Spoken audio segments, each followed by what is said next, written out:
Welcome to Basic Brewing Radio for Thursday, October 17th, 2013. I'm James Spencer. Here at Basic Brewing Radio, we're all about home brewing. This week, homebrewers Brook and David Bauter share some Graf that they have brewed.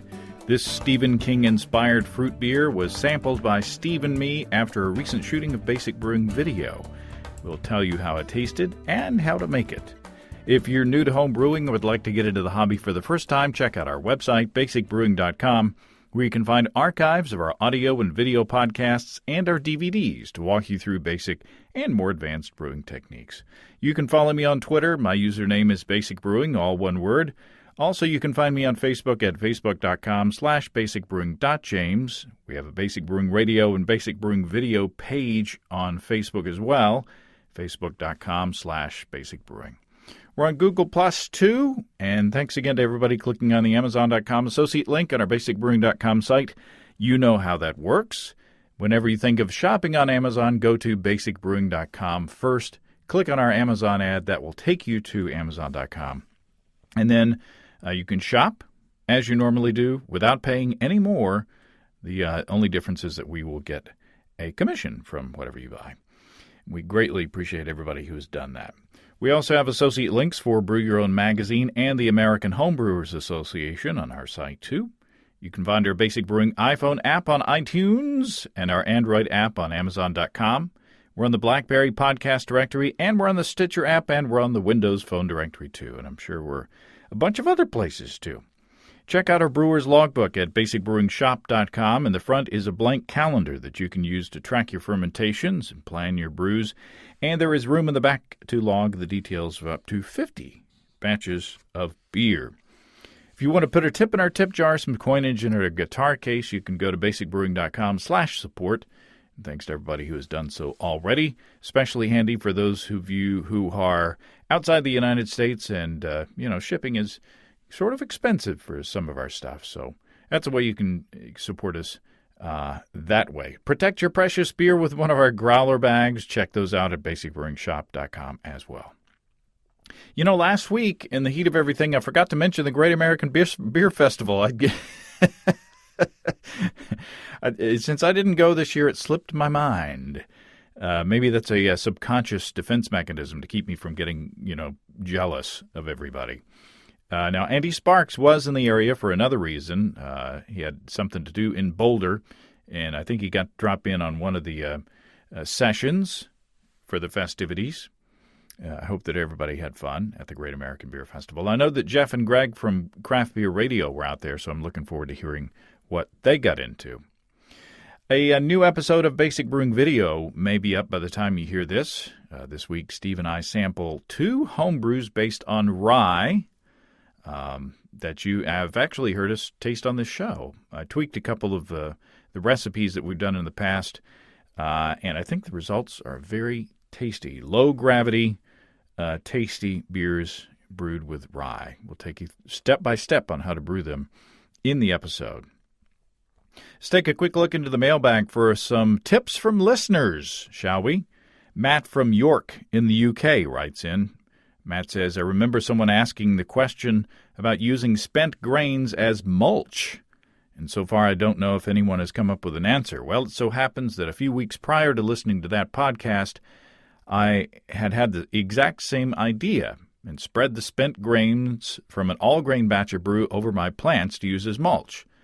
It seemed to make sense. Anyway, in my experience, I found a few things that may be of use to some people. Number 1, they did work as mulch, providing a nice thick ground cover which stopped too much moisture evaporation from my pots over the summer.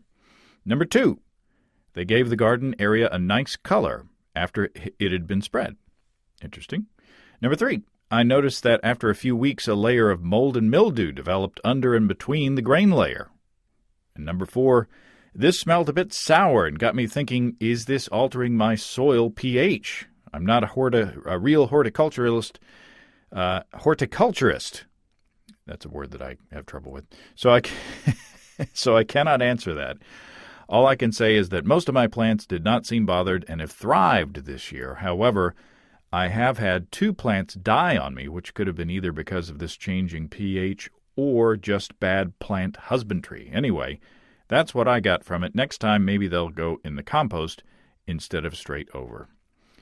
Well, thanks, Matt. I appreciate that. I suppose you could spread the spent grains on pavement and, sort of dry them out before you put them on your garden. Maybe that would help. But come to think of it, I guess they'd get wet again when it rained or when you watered the plants. So maybe that wouldn't help in the long run. But I appreciate the note, Matt. And I will continue to pile my compost into the compost, or my spent grains into the compost heap.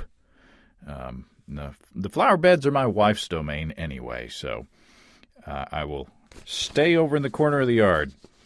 Brad from Appleton, Maine says, I took note of your discussion on how to approach milling the much harder wheat berries.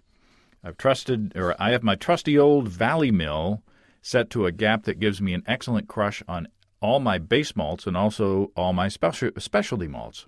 I hate to adjust that setting just to crack a few pounds of rock-hard wheat berries, so I just turned to my old Corona mill, my Corona corn mill that most of us started brewing with.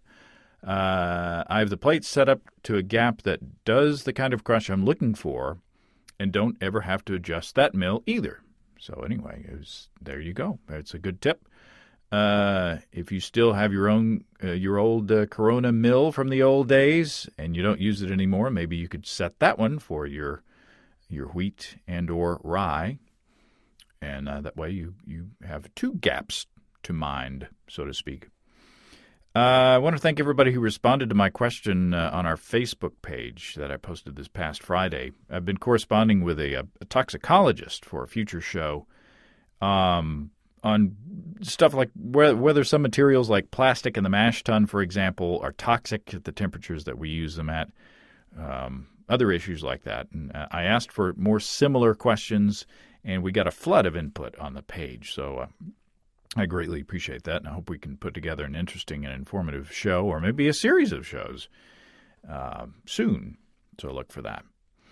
Okay, on to this week's show. Steve Wilkes and I had a lot of fun with this one, especially. I got an email from Brook Baber asking if I'd like to taste some interesting brews that he and his buddy David Bauter had done. And, of course, the answer was yes. Now, Graf is something that I'd heard about but never tried. Never tried to brew it and never tried to taste it either. It's essentially, as I understand it, it's essentially a fictional beer from the mind of Stephen King, apparently from the Dark Tower series. Now, I'm sure that there are different takes on how to brew Graf or similar beers, but Brook and David's versions were very tasty. Brook Baber, welcome to Basic Brewing Radio. Thank you, James, for having me. It's a personal honor, may I say. And David Bauter, welcome to Basic Brewing Radio. Hello, thanks a lot, James. You guys are up in Chicago, and are you ready for the winter? Not really. I'm kind of looking forward to it, but that's just me. It's brewing weather, right? I like to think so, yes. Good reason to get the house all nice and steamy and smelling like wort. There you go. Now, you generously sent some bottles of beer, and it's a style that neither Steve nor I had any exposure to, and I barely know anything about it. It's this Graf stuff. Do you know any history behind this? Where's it come from? Well, actually, the first reference I heard was yours as to calling it that. And then I asked a friend of mine I work with who happens to be a Stephen King fan who said that's where it came from there. From us, we made it before we ever heard of the term just because we were screwing around with stuff and decided to ferment out an apple oatmeal porter and a honey apple wheat and a bunch of other beers for, just fun. We did a pineapple double IPA, and so that just became part of the experimentation. So what is it? I mean, what is this stuff? Well, I suppose the long and short of it is it's basically if you imagine cutting a cider and a beer together, but fermenting them at the same time in the same wort. So it's kind of like a sizer in the mead world, only it's with beer and apple juice instead. Right. And in this Right. case, we did, not to get into the recipe too early if you want, but we did also add honey too, not to, spoil anything, but that's, we kind of just look for fermentables that we think will go together. We kind of just look for flavors we think will work. And kind of each beer is another step in an experiment, kind of. Hmm. So let's talk about, you sent us 3 beers, and I got together with Steve Wilkes as we were shooting an episode of Basic Brewing Video after we got done shooting. So we were a little goofy. We went into the tasting, each having sampled only half a beer, which shows you kind of what our baseline is as far as the goofiness is concerned, because we don't need help to be silly, essentially. Fantastic. But well, as fans, we love that part. But we started off with the one labeled A. So tell us about this beer before we go into the tasting. Do you want the actual just straight up recipe? Yeah, let's start with that. Okay. And sorry, Dave, just head into the recipe here. Well, what we did is a split wort. We made a total of 6 gallons of wort, split that in half, and then with each of the halves, we fermented 1.5 gallons of juice. So basically, the wort itself we started out with a pre-boil of 7 gallons, 4 pounds of honey malt that we actually, when Dave and I steep, I don't know, Dave, do you want to explain to him our steeping process? We kind of go from cold on up, or I don't know, how would you say it? We just maybe it's not the best process, but we just throw the grain in there cold and just warm up the water as it goes, and just leave the grain in there. Yeah. I mean, basically, and especially when we're working with something like honey malt, we found that it works really well in a lot of beers to give them to really contribute body, especially aside from flavor, because that way they're not really having a chance to go through a whole lot of enzymatic process, but we're still getting a good amount of time to steep them. It's almost like a comparison to cold steeping coffee or something like that. You're still extracting at cold temperatures, you're just not getting really enzymatic action. So it's almost like doing a ramped up step mash, it sounds like. Exactly. Yeah. And keep in mind, we're doing that in a whole bunch of water, so any kind of extraction is going, we're doing it in our full volume with the, 4 pounds of honey malt, and that's the only grain in there at the moment, because for the rest of the recipe, we have 6 pounds of wheat DME, and it's a standard 55-45 blend that you get in like mutton and fizzins, I believe it is. And then there's also 3 pounds of clover honey, and that's the wort. So it's mostly just straight up thin fermentable sugars and then honey malt, but the way we steep it, I think actually contributed the body that you find, that kind of, for lack of a better term. That's interesting because extract beers, they can, especially if you get into the higher gravities, can have quite a substantial mouthfeel, but then adding the honey would counteract that as well. So whatever you did, it was tasty. Well, I think it's just juggling the ingredients. So talk about the hopping. For hopping, we have 2 ounces, and it's all Palisade. It's a single hop beer. It's a Palisade at 8.2%. And Palisade, I mean, if you look it up on all the sites, it tends to, depending on where you use it, give anything from spice to fruit. So we thought that might go nice. We did 2 ounces We did 2 ounces of Palisade at 60, 2 ounces at 15 minutes, 1 ounce at 10, and 1 ounce at 5. Wow. That's a bunch. That's a bunch of there's hops. a bunch. But keep in mind, it's a concentrated wort. We're thinning it down, so yeah.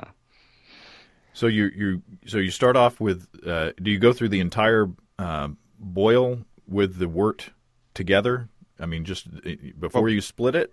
Well, the entire wort's together except for the juices. The juices obviously have to remain separate, and actually they remain frozen. Huh. Yeah, we use the juice to kind of cool down the wort afterwards. Oh, no, there's an idea. Yeah, we see it in the sterile container. We get them right from the store with all the sediment, everything we want, not from concentrate, all the good bits in there. We just freeze them as is, sterilize a knife, and cut them and drop them into the fermenter. And that way we can rack onto a block of ice. We've done it with a number of different types of things just to screw around, and it's kind of fun. Now, so you freeze it and you essentially cut away the plastic container from the block of frozen Plastic juice? or paper, yep. Easier with paper, like the pineapple juice we get comes in a paper carton, and that's pretty awesome. Do you have to worry about, when you freeze water, it expands. Do you have to worry about the container bursting? Typically not. We've typically had good luck, especially because sugars, they do help prevent some of the freezing at such higher temperatures, so it doesn't expand as much as just pure water. Ah, okay. All right. And it's not under carbonation, so obviously that's different too when you expand something carbonated. So, Right, it's not going to explode. Yeah. So is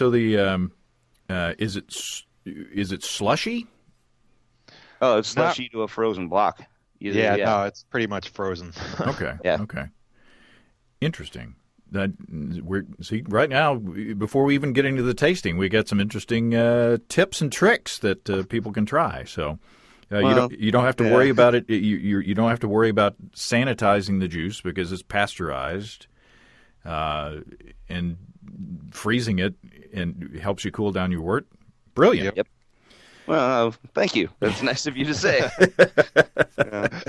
Well, Dave's an IT professional. I'm a chef, so we tend to, try to knock our heads together and use kind of what we know between our two worlds to see what we can do to make brewing a little easier, a little more fun.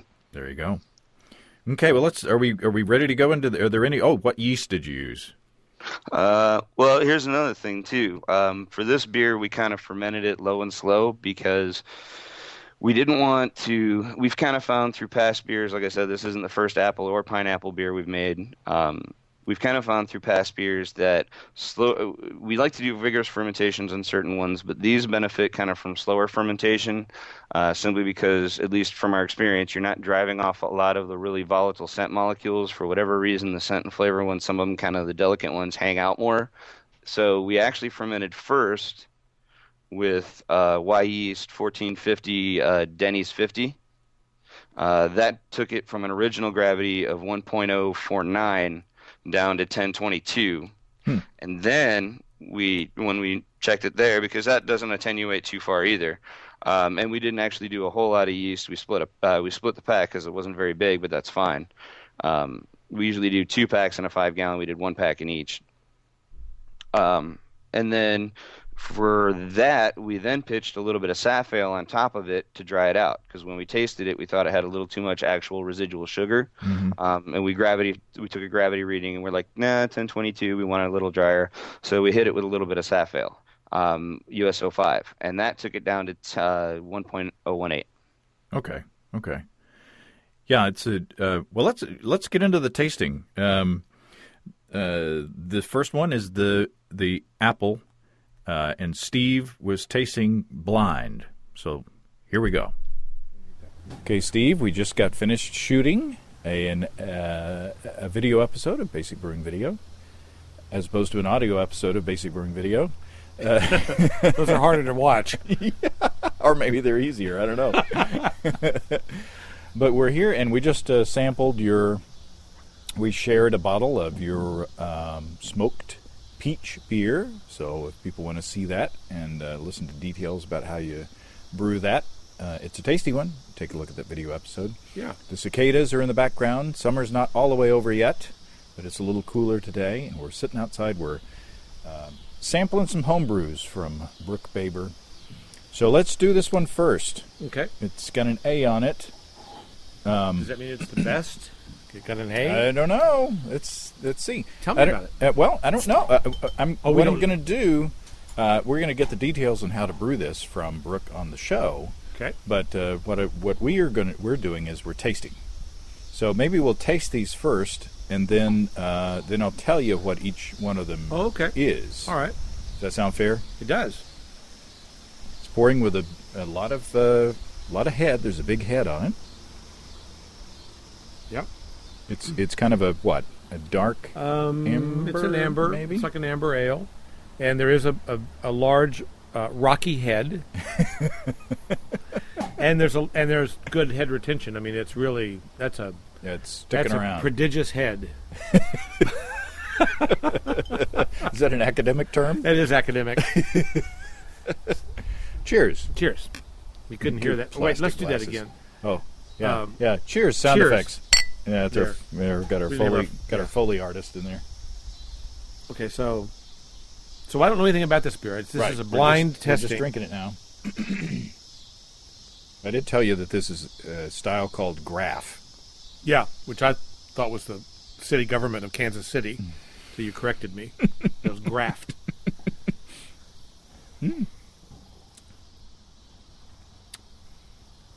Flavor components?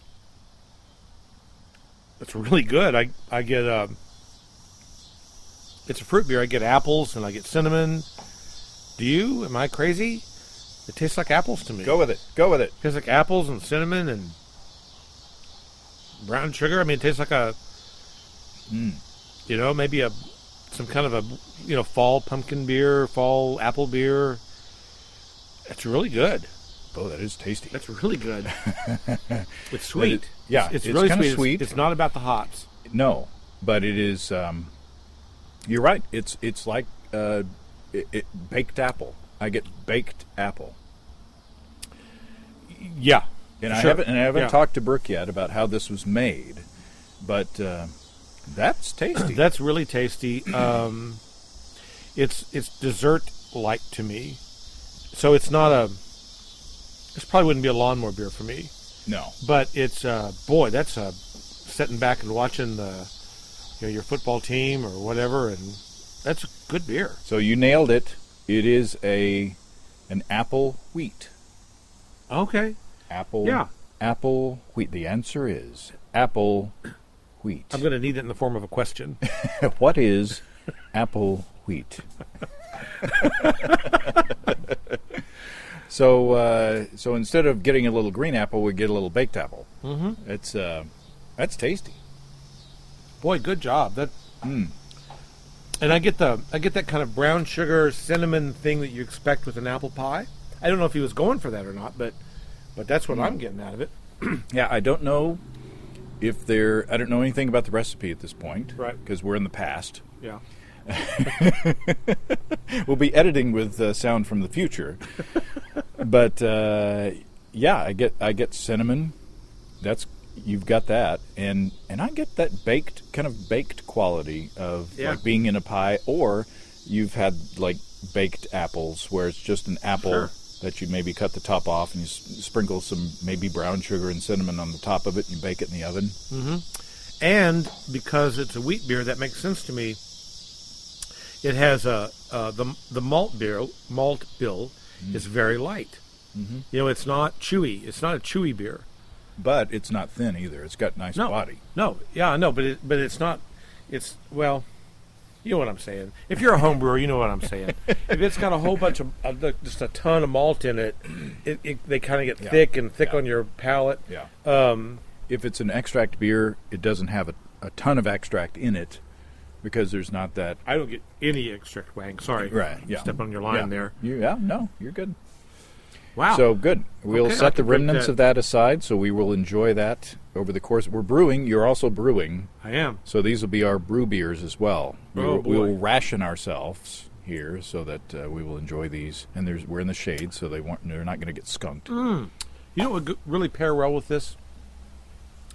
Like bratwurst. Ooh. German sausages, German food. You got some? Yeah, later. German food would be awesome with this beer. Yeah. Or like I agree. Smoked a strudel. A strudel. Why do I feel like I have to go in falsetto when I talk? A strudel. Good Logan. Okay, I'm sorry. All right. We like the apple wheat. So we tasted apples, cinnamon, brown sugar, baked apple. Was there spice in there too? Nothing Dave? that we added separately. Yeah. Well, that's interesting because I guess it was the just the malt sweetness that was coming through and giving us the kind of brown sugary kind of spicy character. It was a really tasty beer, and we were thinking it's kind of a dessert beer because it's sweet, but it's not cloyingly sweet. It was really nicely balanced. Well, thanks again. I appreciate it. I've been listening, Dave and I have been listening to the podcast for a lot of years now, so thanks. That really means a lot to us that you enjoyed it.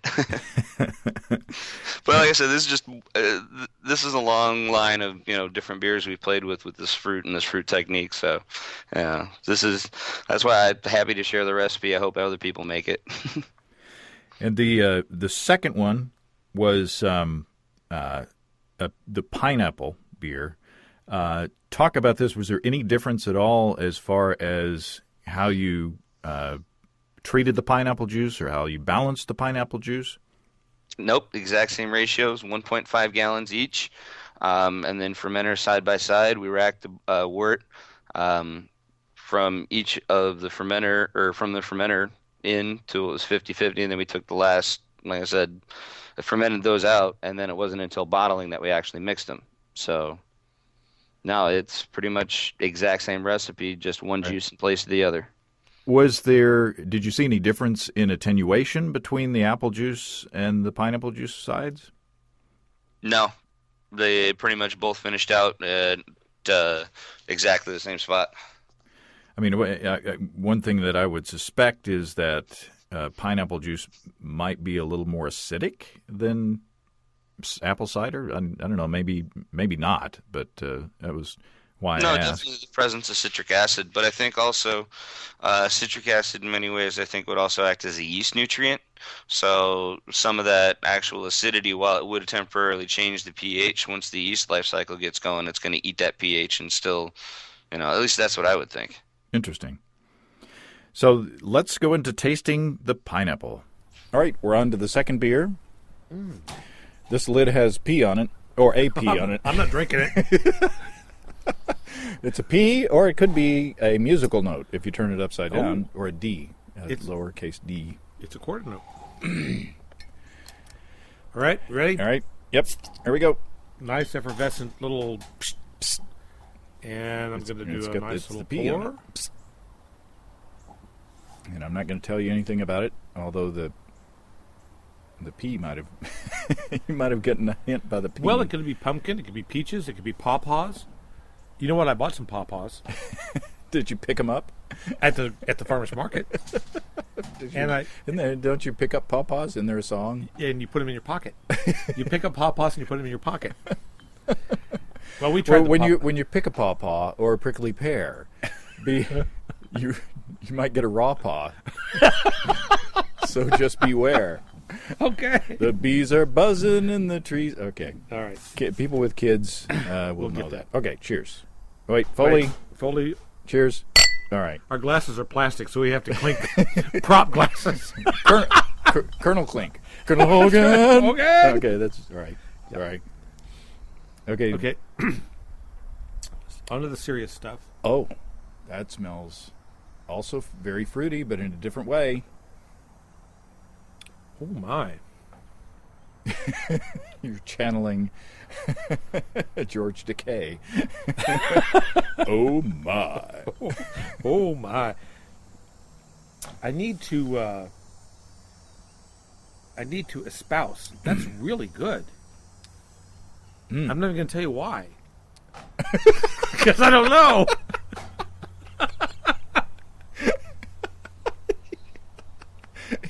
You need to espouse, but you don't know why. That's rich and malty and sugary, and it's like if you have creme brulee at a really good restaurant and they caramelize the sugar on top, and that crunchy stuff. It's that crunchy burnt caramel thing. Yeah. Wow. Yeah, but smell. I know I do. I'm sorry. Yeah. You're brewing. It's okay. You've been standing over a hot mash tun. I actually... But I know what it is, so I pick up the component in this one, and I think you will as soon as you hear what it is, but I'm trying to see if you know what it is. Well, I'm trying, but... Once you know what it is, the smell smells exactly about what the component is. Do you want me to tell you? I'm stumped, yeah. I don't know. Smell it? And as you're smelling it, think Okay. pineapple. Oh, of course. It's pineapple. Of course it's pineapple. It's exactly pineapple. Wow. But But again, it's got that but a brown- little brown sugar on it. that's right. It's pineapple upside down cake. Jeez Louise, that is it. That's what I was tasting. It's pineapple upside down cake. I got to make that tonight for dinner. I'm sticking around. It is. It smells really good. It To tastes better. To me, the pineapple is very fresh. It is. It's like if you were to cut into a good fresh pineapple. Mm-hmm. I've been lucky enough to have been to Hawaii and have actually sliced open a fresh pineapple. Yeah. I get a lot of that. Now, as soon as you said it, that's amazing. Yeah. See, Because I that switch, couldn't that get switch my- in your head, because you've never had a pineapple beer. You might have had beers with pineapple components because of the hops. Yeah. But it's that old thing where, remember the first diacetyl beer we tasted together How could I forget? it was butterscotch. Yeah. But we drank a lot of that beer saying, what is that? I know what it is. But then finally when the connection was made, boom. Yeah. That's what this is. I cheated because I know Well, ahead of time. my mind, I saw the P on the label. I should have brought a towel.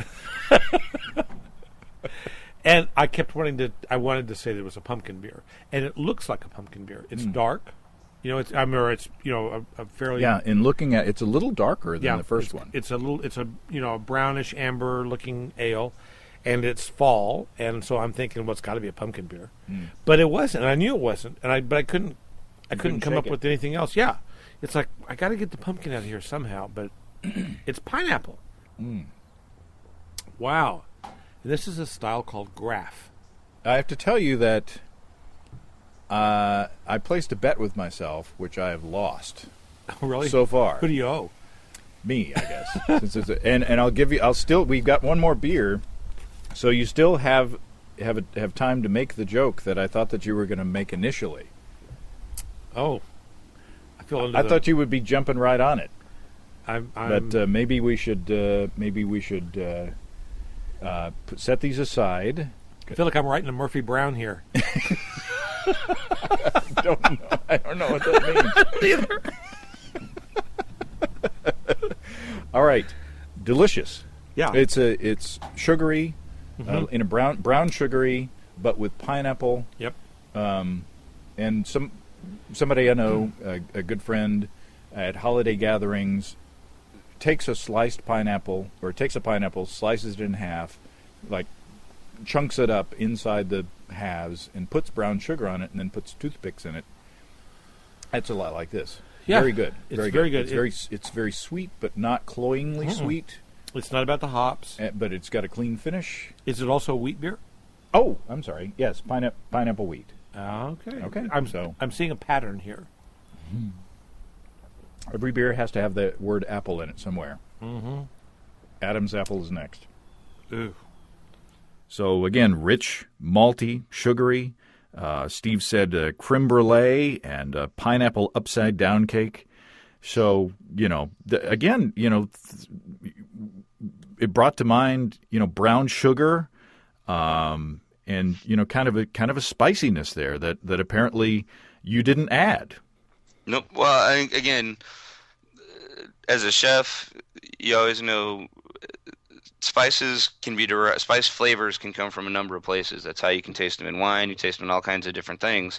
So I'm pretty sure this is just, from our experiments in the past, the result of a nice low fermentation, a wide assortment of sugars that actually had aromatics, and then the Denny's yeast, because that was kind of the actual variable in this recipe of what we hadn't played with before. Was the Denny's 50. That was actually kind of the one variable in the recipe that we really, because we've done Palisade beers, we've done Palisade apple beers, we've kind of worked on these over a while. So, like I said, this one, the variable was the Denny's 50. So I think some of those spice and caramel notes really are from just a nice early, letting the Denny's 50 eat as much of the good stuff as it could get. And did you say what kind of honey that you used? It's clover honey. It's North American clover honey. Okay.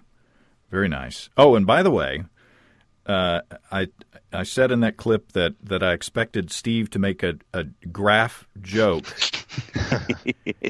And I expected, spoiler alert, he let me down because I expected the first words out of his mouth when I said that we were drinking a beer called Graf, I expected a Steffi Graf joke. And he didn't do it. And I forgot to call him on that, by the end of the third tasting. But it's funny, about 20 minutes after we stopped taping, he made a Steffi Graf joke. Completely unrelated to the tasting because he's always making Steffi Graf jokes. I don't know. That's hilarious. We call Steve Mr. Non Sequitur. With good reason, it seems. So we like the apple, we like the pineapple. Thank you. What you think man, what could be better but to mix the two? And so you sent us a third beer, which was a mixture of the two beers, and here's how that went.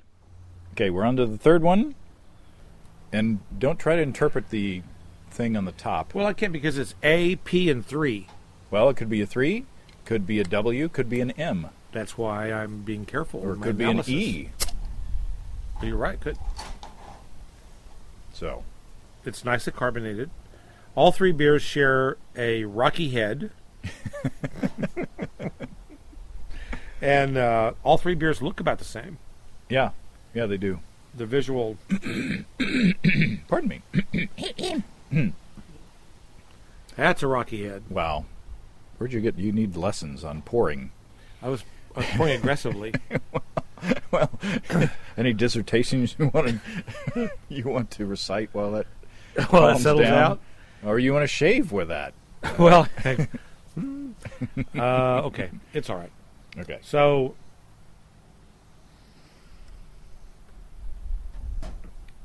Wow.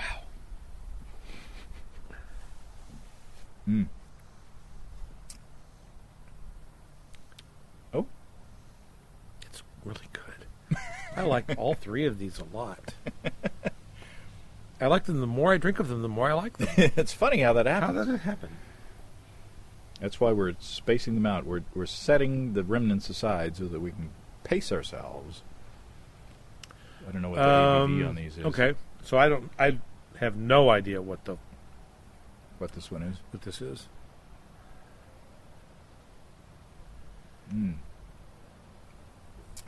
Well, let's think about it. Yeah, I am. It is. It's still sweet. Yep. There's a tartness as in the other two. Mm-hmm. I have this feeling that it's the same beer with three different fruit adjuncts. Am I right or wrong? Am I cold or hot? Marco. Marco. I'm trying not to give you. Oh, that's Polo. That's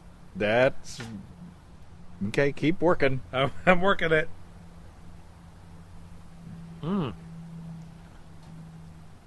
This one has the most subdued flavor profile of the three. Mm-hmm. So whatever the mystery ingredient is the least. Like when I tasted the apple beer, that was definitely apples. I really got apple pie out of that. The pineapple I did too, although I couldn't identify it. But as soon as I did, I was like, "Oh yeah, that's a pineapple upside down cake all day long." I'm still not sure. I ate those part-time apple or pineapple upside down cakes. Just the half day. You hate the ones that stop at noon. They don't get health care.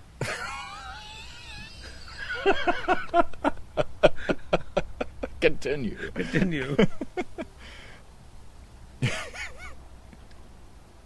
This one is the most subdued of the three. I mean, the flavor is not as bright. It's a really good beer. I like it a lot. So it's not a judgment call about which one is best. I don't mean it in that way, but you can't help but compare the three. This one has the most subdued flavor to me. I don't know what the M or the W stands for. I haven't got any idea. I don't either, and I know what it is. So good. So I'm not going to try to guess. I don't get as much of those big bright sugar flavors. Like there's that big overwhelming kind of caramel flavor in the last two. Actually, the first one had the big caramel flavor, like a burnt sugar with the apples.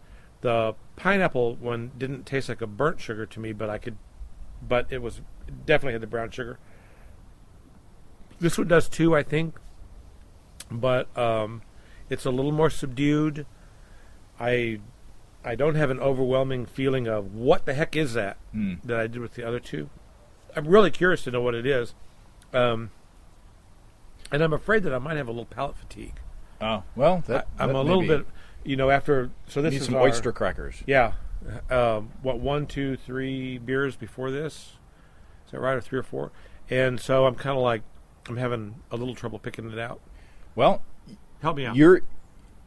You're saying that maybe it's a blend of 3 different. It could be a blend of 3 different things. Well, how about if it's a blend of the previous 2?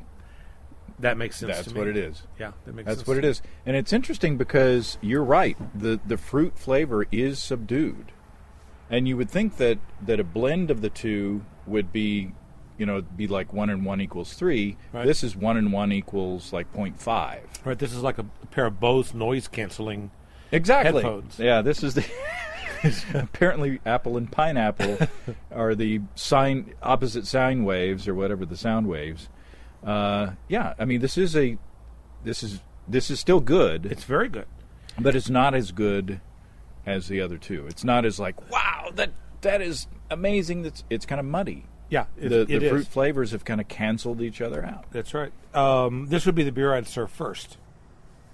Yes. And then, because it's good. There's nothing wrong with it. Yeah. And you go, wow, that's a good beer. Yeah. And then you'd serve either of the other 2 and go, that's a great beer. Yeah. So. Yeah. I'm going to go back and smell the pineapple.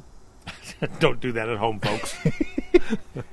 And boy, it still smells exactly like a pineapple. And then the apple smells like a baked apple. Yep. But this one smells like kind of nothing. Well, it's just, I guess if I concentrated and used my imagination and made stuff up, I could say I smelled both. But and now that you know, or now that I know, but I still, it is muddy is a good descriptor for that. It's just a muddier flavor. It's not dark. It's still bright because there's some sort of tartness there, but muddy as far as being identifiable as something. It's like I'm in the newspaper business. I could tell by your ink-stained fingers. So bear with me. When you get people that want to run an ad and they put way too much copy in the ad, yes, and so they have like 10 different messages in their advertisement, yes, and you try to tell them, don't do that, and they do it anyway, because you only have one clear, crystal clear message. Right. That's the problem with this beer. Let me ask you. Yes. Does their check still clear? Yes, it does, and that's why I love all of my customers. I'm just speaking academically. I'm speaking as a helpful friend in the newspaper business. But the analogy is the same. Right. No, they're all good. It's just that I think that this is one thing, again, where 2 wonderful things blended together does not make a third more wonderful thing. It makes a less wonderful thing. Yep, that's right. So, but it's still good. I mean, if we had this by itself, we'd be saying, "Oh my God, this is good." That's right. But we've had these better things. That's why I'd serve it first. Yeah, there you go. Well, thanks, Steve. Thank you, James. So here we talked about, we said that it was Steve kind of used the analogy of noise-canceling headphones, that you would expect 1 and 1 equals 3 in something like this, but, 1 and 1 was more like 0.5. It seems like the 2 kind of muddied together and kind of, instead of magnifying each other, they kind of took away from each other. Yeah, I kind of had the same experience when I tried both of them. I thought definitely like the apple the most out of the 3. And then when I drank the mixture, it didn't, I don't think it turned out the best, but I mean, it was still a decent drink. But yeah, I thought it kind of, they kind of mucked together and it didn't turn out as well as what I was hoping it would. Yeah, and and Brook, with your experience as being a chef, that might not have surprised you.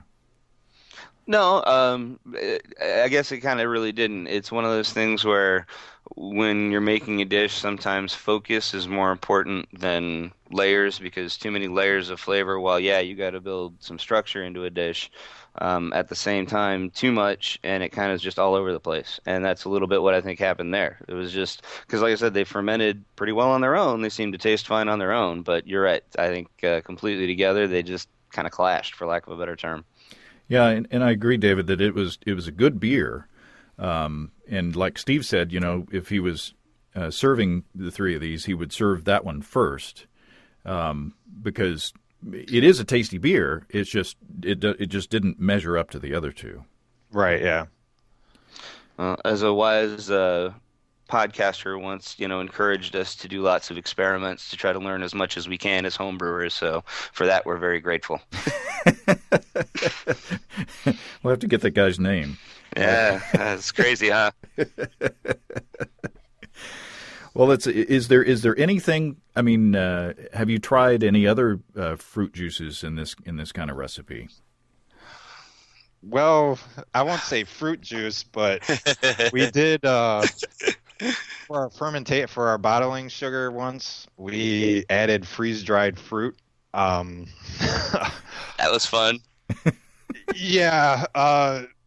Let's just say we added too much, and the bottles are well over carbonated. You open it and you shoot your beer up to the ceiling. Yeah, you got to have a catch container ready. Well, you put them in the fridge so that they don't become explosive. Yeah, that didn't really help much, actually. Oh, it didn't? No, they're stabilized. They're a few years old. We're letting them age because that's the thing. With the overcarbonation, they ended up way too boozy. We overshot just how effective freeze-dried fruit would be. And so we're kind of letting the last few of them just see how long they last. Is there another fruit that you think would be good? I mean, if somebody's looking into doing this, their own grafts, what other juices do you think would lend themselves to this? I think I wouldn't mind trying a cherry juice, actually. Oh, I think that might work out pretty. Absolutely. I think it's a perfect call, Dave. Yeah, I can see, and you could. That brings to mind New Glarus's Wisconsin Belgian Red. I think you could get pretty close using cherry juice with that one. Yeah. I think what it really comes down to is, pick your berry. It'll probably work pretty well. We've shown from the citrus fruit family, you could probably even go with a good lemonade and probably still come out pretty well. I think the important thing is looking for things that are whole juices that have the sediments, because really that also is going to help feed your yeast and help your life cycle, and going to contain a lot of those, I think. Just personally, what I taste the difference when I taste juices.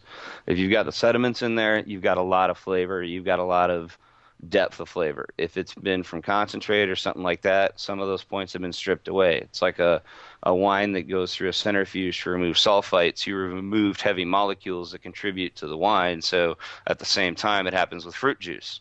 So the only advice I would say if someone were to do this, pick a juice that's got sediment in it, so it's actual juice, not from concentrate.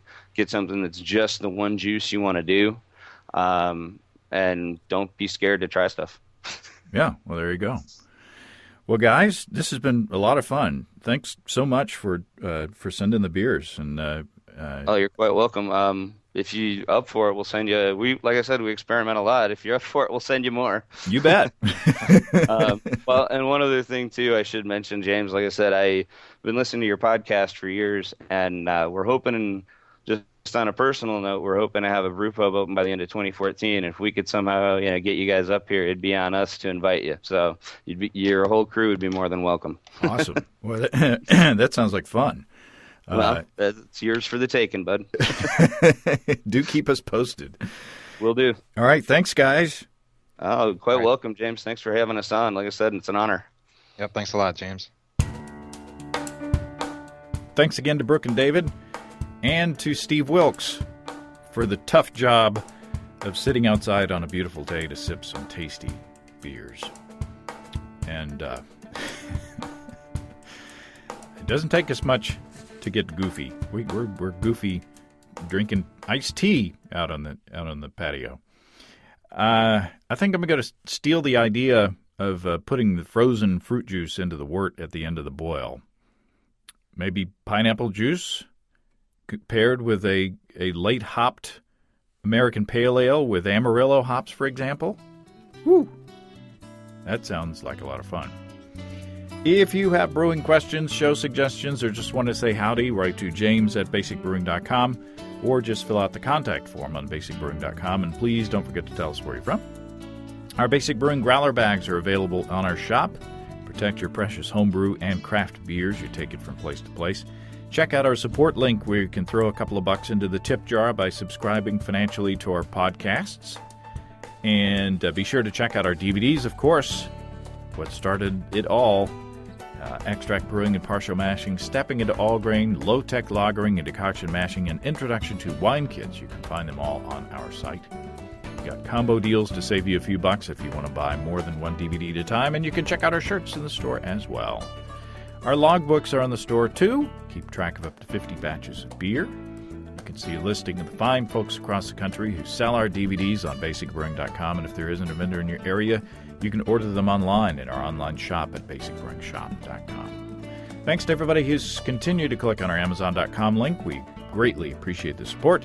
Our featured products this week that were purchased through the link are Coaster Button Tufted Design Storage Bench, Brown Leatherette, and Doctor Who Fully Functioning Sonic Screwdriver Prop Replica. Awesome. Thanks again, everybody. And remember, I can't tell who bought what, so no worries. So just click on the Amazon.com logo on our site the next time you feel like Amazon shopping. We greatly appreciate your support. Don't forget you can also join the American Homebrewers Association and subscribe to Brew Your Own magazine through the associate link on basicbrewing.com. That's all until next time. Until then, thanks for listening, everybody. I'm James Spencer. Production help for Basic Brewing Radio and our website is provided by Kelly Dotson. Basic Brewing Radio is a production of Active Voicing. Talk to you next time, everybody. So long.